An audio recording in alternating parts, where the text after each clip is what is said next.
ونصلي على رسوله الكريم اما بعد فاعوذ باللہ من الشیطان الرجیم بسم اللہ الرحمن الرحیم۔ آپ کے سامنے مستقل طور پر قرآن کی تفسیر کے مقدمے کی بات چل رہی ہے، جس میں آپ نے سب سے پہلے وجہ علم یعنی سبب علم، ادراک علم کا جو سبب بنتی ہیں چیزیں، یعنی حواس خمسہ، عقل اور وحی، یہ آپ نے سمجھا، اس کی تعریف سنی، اور پھر آپ نے وحی کی اقسام، وحی کے آنے کا طریقہ کار یہ سمجھا۔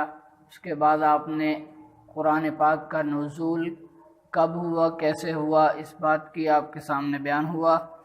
اس کے بعد آپ کے سامنے سب سے پہلے کون سی آیات اور پہلی وحی کون سی نازل ہوئی، یہ بھی آپ نے تفصیل کے ساتھ سمجھا۔ اور کل آپ نے مکی اور مدنی صورتوں کے بارے میں سنا کہ مکی اور مدنی صورت کس کو کہتے ہیں۔ یعنی قرآن کھولتے ہیں، کسی بھی صورت کو کھولتے ہیں تو کسی پہ مکی لکھا ہوتا ہے، کسی پہ مدنی لکھا ہوتا ہے۔ تو مکی اور مدنی صورت ہوتی کیا ہے؟ کیا جو مکے میں نازل ہو وہ مکی ہوتی ہے اور جو مدینے میں نازل ہو وہ مدنی ہوتی ہے؟ ایسا ہرگز نہیں ہے، بلکہ جو مکے یعنی ہجرت سے پہلے مکے کے دور مکہ، یعنی حضور صلی اللہ علیہ وسلم نے 13 سال مکے میں گزارے، دور نبوت کے بعد دور نبوت کے اندر 23 سال بنتے ہیں، 13 سال مکے میں گزارے، 10 سال مدینے میں گزارے۔ جو پہلا دور ہے اسے مکی دور کہا جاتا ہے، دوسرا دور ہے اسے دور مدنی کہا جاتا ہے۔ تو جو ہجرت سے پہلے یعنی مدینہ آنے سے پہلے آیات، سور وغیرہ صورتیں نازل ہوئیں، ان کو مکی کہا جائے گا۔ پھر وہ چاہے مکہ میں ہوئی، چاہے مدینہ میں ہوئی، چاہے منی میں ہوئی، مزدلفہ میں ہوئی، عرفات میں ہوئی، بدر میں ہو، احد میں ہو، جہاں بھی ہو، لیکن جو ہجرت سے پہلے نازل ہو گئیں وہ ساری کی ساری مکی کہلوائیں گی صورتیں یا آیات، اور جو ہجرت کے بعد نازل ہوئیں وہ مدینے میں نازل ہوں، مکے میں نازل ہوں، فتح مکہ کے موقع پہ نازل ہوں، یا کسی اور جگہ پہ نازل ہوں، ہجرت میں مطلب اس کے بعد کہیں بھی سفر پر گئے ہیں، حضر پر ہیں، جہاں بھی نازل ہوں ان کو مدنی سور یعنی صورتیں اور مدنی آیات کہا جاتا ہے۔ اور یہ بات آپ نے کل سمجھی۔ پھر اس کے بعد آج کے عنوان میں کیا ہے کہ ان صورتوں اور آیتوں کو پہچاننے کا طریقہ، ایک آدمی پڑھ رہا ہے، اب اس نے شروع میں نہیں دیکھا کہ یہ صورت کون سی ہے، تو اس کی کیا نشانیاں ہیں؟ علماء مفسرین حضرات جو ہے اس پر انہوں نے قاعدہ کلیہ بیان کیا ہے، 5 شقیں اس کی بیان کی ہیں کہ جو قاعدہ کلیہ کی حیثیت رکھتی ہیں، مطلب ان کے برعکس نہیں ہو سکتا۔ ایک آپ کے سامنے کل بیان کی تھی، وہ کیا ہے؟ کلا کا لفظ جس صورت میں بھی آئے گا وہ مکی صورت کہلائے گی، کلا۔ وجہ اس کا معنی ہوتا ہے ہرگز نہیں، یہ جس صورت میں آئے گا، اور یہ 15 سپاروں کے بعد 15 صورتوں کے اندر 33 بار آیا ہے، کل آپ کو تفصیل سے سمجھایا تھا۔ تو یہ کتنی دفعہ آیا؟ 33 بار، 15 آخری سپاروں میں، تو وہ ساری مکی صورتیں ہیں۔ اور دوسرا قاعدہ کلیہ کیا ہے کہ جن میں آیات سجدہ آئی ہیں، سجدے والی آیت، جو ہم آیت پڑھتے ہیں ہمارے پاس سجدہ واجب ہو جاتا ہے، اور سجدہ بھی وہ جو حنفی مسلک کے مطابق ہو۔ ایک آپ نے دیکھا ہوگا سورہ حج کے آخر میں بھی سجدہ لکھا ہوا ہے، لیکن وہاں لکھا ہوا ہے عند الشافعی، وہ امام شافعی کے نزدیک ہے، باقی ائمہ کے نزدیک وہ سجدہ نہیں ہے، کیونکہ وہاں پر یا ایھا الذین آمنوا ارکعوا، آمنوا اسجدوا وارکعوا، اس طرح کے الفاظ ہیں، یعنی رکوع کرو، سجدہ کرو، مع الراکعین، رکوع کرنے والوں کے ساتھ۔ تو وہاں پر ہمارے نزدیک نماز مراد ہے، سجدہ مراد نہیں ہے۔ اس کے علاوہ جہاں بھی جو 14 سجدے قرآن میں ہیں وہ جس صورت میں بھی ہوں گے وہ صورت مکی ہوگی، مدنی صورتوں میں کوئی سجدہ نہیں ہے۔ تو تیسرا جو قاعدہ کلیہ ہے وہ یہ ہے کہ سورہ بقرہ کے علاوہ جس صورت میں بھی، سورہ بقرہ کے علاوہ جس صورت کے اندر بھی حضرت آدم علیہ السلام کا واقعہ بیان ہو جائے، یا شیطان ابلیس کا واقعہ بیان ہو، جیسے جو حضرت آدم علیہ السلام کی پیدائش کا قصہ وہ اسی صورتوں میں ہے. پھر وہاں پر ابلیس کا اور جو اللہ تعالیٰ نے حکم دیا سجدہ کرو وغیرہ وغیرہ، اس طرح کے جو بھی واقعہ جن صورتوں میں آئے سورہ بقرہ کے علاوہ، وہ ساری صورتیں مکی ہیں. اور جن صورتوں کے اندر جہاد کا لفظ ہو، جہاد کے احکامات ہوں، جہاد کے قوانین اللہ تعالیٰ نے بیان فرمائے ہوں، کیونکہ جہاد مکی زندگی میں تھا نہیں، حکم آیا نہیں تھا، آرڈر جاری ہوا نہیں تھا. جن صورتوں کے اندر آرڈر، احکام، شریعت میں جہاد کے جو احکام نافذ ہوئے ان کے مطابق جو بھی بات ہوئی ہے وہ صرف مدنی صورتوں میں ہے. وہ کون سی صورت کہلائے گی؟ جس میں جہاد والی آیات ہوں، احکامات ہوں، فضیلت جہاد ہو، وہ ساری آیات مدنی ہیں اور صورتیں بھی مدنی ہیں وہ. اور نمبر 5، منافقین کا ذکر جن صورتوں میں بھی آ جائے، منافقین کا ذکر جہاں بھی آئے گا وہ صورت بھی مدنی ہوگی. پہلی 3 جو شکیں بیان کی وہ مکی کی تھیں، ایک کلہ، ایک سجدے والی آیات، اور تیسرا آدم علیہ السلام کا قصہ، ابلیس کا قصہ جہاں بھی ہوگا وہ مکی صورتیں ہوں گی. اور 2 شکیں بیان کی کہ جہاں جہاد کا ذکر ہو، جہاد کے احکامات بیان ہوئے ہوں، وہ صورت، وہ آیت مدنی کہلائے گی. اور جس آیت یا صورت میں منافقین کا تذکرہ آ جائے وہ بھی مدنی کہلائے گی. ٹھیک ہے، یہ ہوا قاعدہ کلیہ کی 5 شکیں جو علماء نے بیان کی ہیں، یعنی کہ اس کے برعکس نہیں ہو سکتا، اس کے برعکس نہیں ہے. یہ جہاں پر جیسے بیان کیا گیا پورے قرآن میں آپ کو ایسے ہی انداز میں ملے گا. باقی جو اگلی مندرجہ ذیل 5 شکیں اور بیان کی ہیں وہ کبھی کبھی برعکس بھی ہو جاتی ہیں.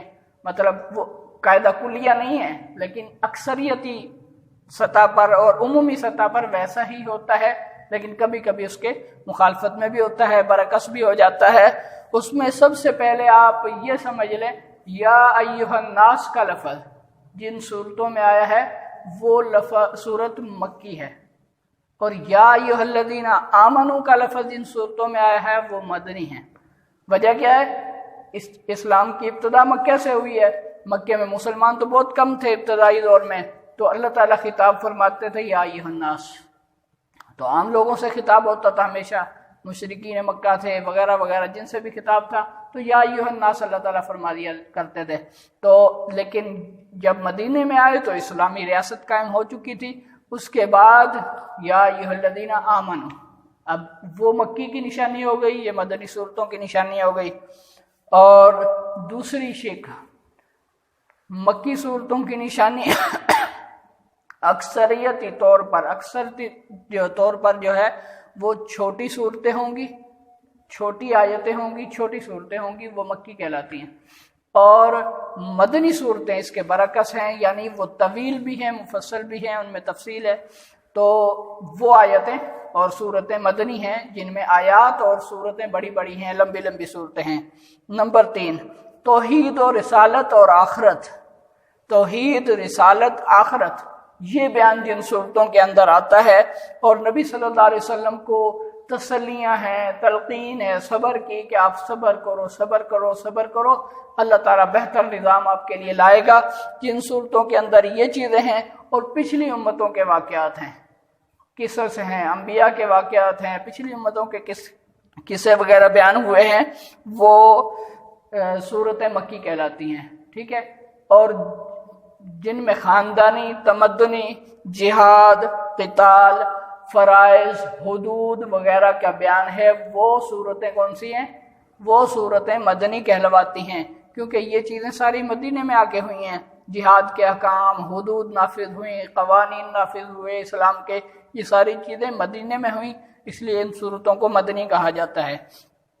نمبر 4، بت جو مکے میں جو صورتیں نازل ہوئی ہیں ان میں آپ غور کریں گے تو زیادہ تر وہاں پر جو مقابلہ تھا وہ بت پرستوں کے ساتھ تھا. مشرکین مکہ جن کو کہتے ہیں ہم، مشرکین مکہ کے ساتھ مقابلہ تھا، تو وہاں پر زیادہ تر مشرکین مکہ کا ذکر آئے گا. یعنی بت پرستوں کی مخالفت میں جو بھی بیان آئیں گے وہ آپ سمجھ لیں کہ مکی صورتیں ہیں.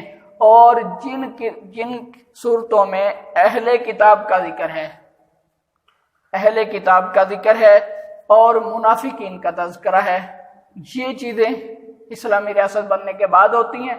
جب مدینہ اسلامی ریاست بن چکا تھا تو وہاں پر چونکہ عیسائیوں سے، یہودیوں سے مقابلہ تھا، اہل کتاب سے معاملات تھے، تو وہاں پر وہ مدنی صورتیں ہیں جن کے اندر یہ چیزیں بیان ہوں۔ اور نمبر 5، مکی صورتوں میں اللہ تعالیٰ کا جو اسلوب بیان ہے، بیان کا انداز ہے اللہ تعالیٰ کا، وہ پر شکوہ ہے، یعنی زیادہ تر شکوے کیے ہیں کہ تم احکامات پہ عمل نہیں کرتے، تم اس طرح، مطلب یہ شکوے والی باتیں زیادہ ہیں، وہ مکی صورتوں میں ہیں۔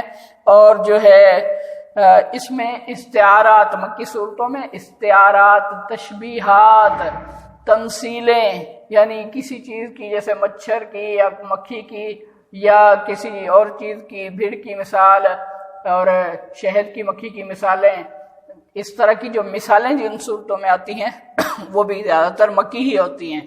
اور جن صورتوں کے اندر، اور ان میں جو ہے مکی صورتوں میں الفاظ کا دائرہ وسیع ہوتا ہے، الفاظ بھی کھلے ہوتے ہیں، بڑے الفاظ اور بڑی صورتیں، مطلب آیتیں چھوٹی ہوتی ہیں، الفاظ اللہ کی نظر میں جو ہے بڑے وسیع ہوتے ہیں۔ اور آگے مدنی انداز جو ہوتا ہے وہ نسبتاً مکی صورتوں کے سادگی والا انداز ہے، وہاں جیسے علمی گفتگو ہو رہی ہو، مشرکین مکہ کے ساتھ بات ہو رہی تھی زیادہ تر، اور اس میں جو ہے ان کو جیسے چیلنج وغیرہ دیا جاتا ہے، ان کو قرآن کی آپ نے صورتیں سنی ہوں گی کہ اللہ تعالیٰ چیلنج دیتے ہیں، لے آؤ قرآن کے مقابلے میں کوئی ایک صورت بنا کے لے آؤ، ایک آیت بنا کے لے آؤ، اس طرح یہ جو باتیں ہیں یہ مکی صورتوں میں زیادہ ہیں۔ اور مدینے میں جو صورتیں اور آیات نازل ہوئی ہیں ان میں انداز سادہ رکھا ہے اللہ تعالیٰ نے۔ اس کی وجہ کیا ہے؟ کیونکہ جب مکی دور تھا وہاں پر مشرکین مکہ ابتداءً اسلام کی دعوت کو روک رہے تھے، ٹھیک ہے، تو اللہ تعالیٰ ان کے ساتھ گفتگو کرتے تھے، ان کے ساتھ بات کرتے تھے کہ آپ ایسا نہ کرو، اور اسلام کی مخالفت کرنے میں فائدہ تو کسی کا نہیں ہے۔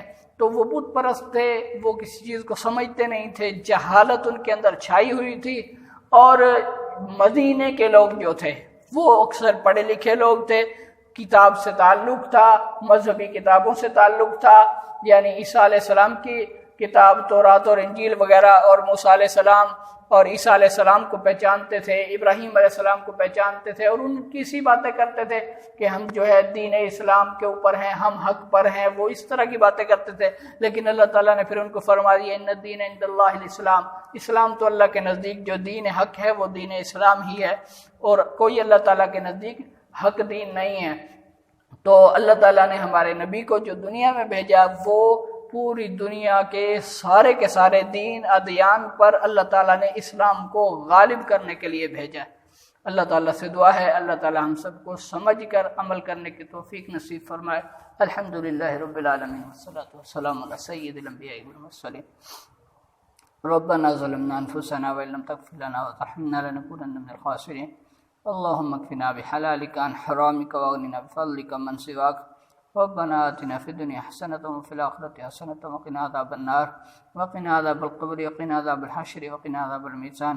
ربنا لا تزغ قلوبنا بعد إذ هديتنا وهب لنا من لدنك رحمة إنك أنت الوهاب۔ صلی اللہ تعالی علی خیر خلقہ محمد وآلہ وصحبہ اجمعین، آمین برحمتک یا رب العالمین۔